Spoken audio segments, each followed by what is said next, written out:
Today we're going to be in Genesis chapter 41, watching God's providential hand as He leads and guides Joseph through both the difficult circumstances and the good circumstances. In our passage today, Joseph has now been set over Pharaoh's household. Let me read these verses to you. It says, "And Pharaoh said to Joseph, 'See, I have set you over all the land of Egypt.' Then Pharaoh took his signet ring from his hand and put it on Joseph's hand, clothed him in garments of fine linen, and put a gold chain about his neck. And he made him ride in the second chariot. And they called out before Joseph, 'Bow the knee.' And he set him over the land of Egypt. And moreover, Pharaoh said to Joseph, 'I am Pharaoh, and without your consent no one shall lift up hand or foot in all the land of Egypt.'"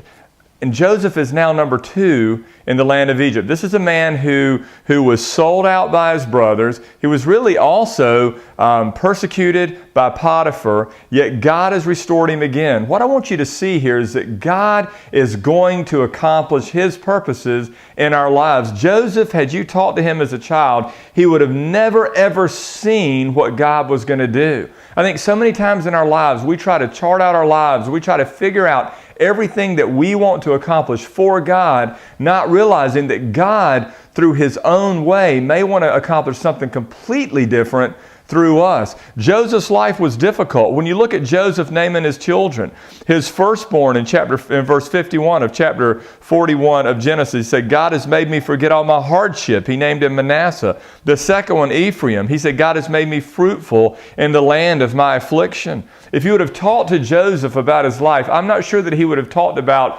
wonderful circumstances. I'm not sure that he would have talked about victorious living. I think he would have talked about faithful living, trusting in the hand of God. I think Joseph would be someone who would say to you that God does indeed will and work for His good pleasure for all of His children who have trusted in His name. I think that he would say to you that God will finish what He started. But I want you to understand something, that God's love for you cannot be seen in your good circumstances alone. God in His common grace may take you through good circumstances, and God in His common grace may take you through bad circumstances. But if you have trusted Christ for your salvation, He is going to finish the work through the good and the bad, and He's going to use all of those circumstances for His glory.